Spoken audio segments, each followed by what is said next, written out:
Hello everyone! Today I'm going to show you the painting process of my first Legend of Zelda Breath of the Wild fan art, at least the one that I managed to finish. And I'm actually making prints of these to sell in the artist alley of JPopCon, which is this April.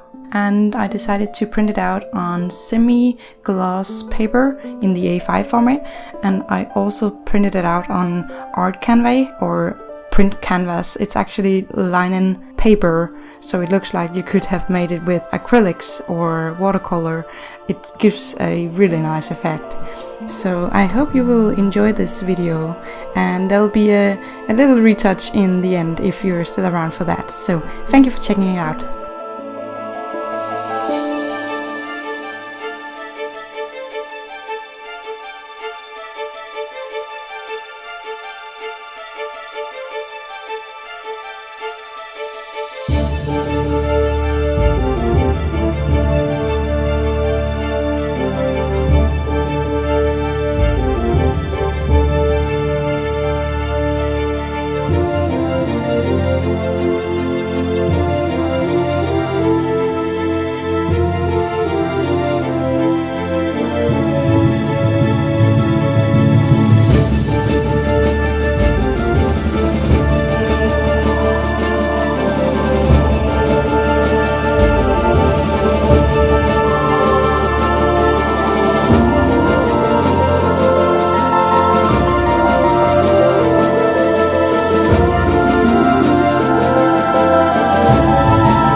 So when I got to this point, I started to apply color to the grayscale, a process that I'm not very familiar with yet.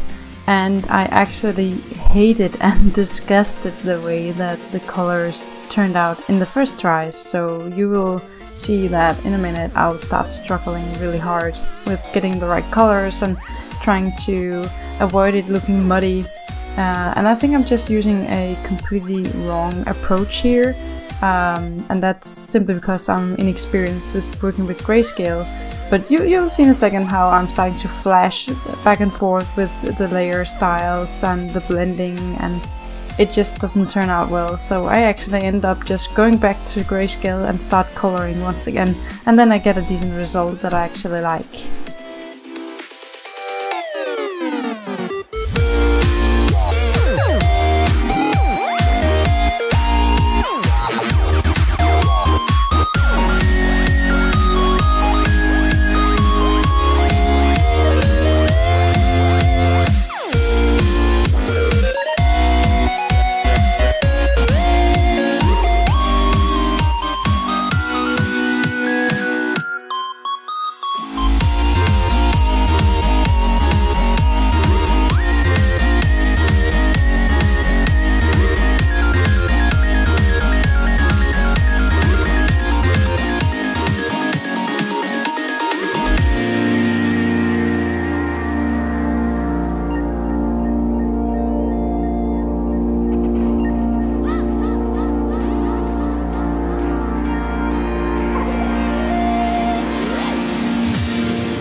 When I woke up this morning, I realized that when I looked at the prints that Link's head seemed just a little bit out of proportion, a little too big. So I made a quick fix on my tablet with the liquify tool, and I also added just a little bit of backlight to his head, because there's actually some lightning effects going on behind his head, but I didn't really take it into account when I did the painting. So I'm adding the backlight now.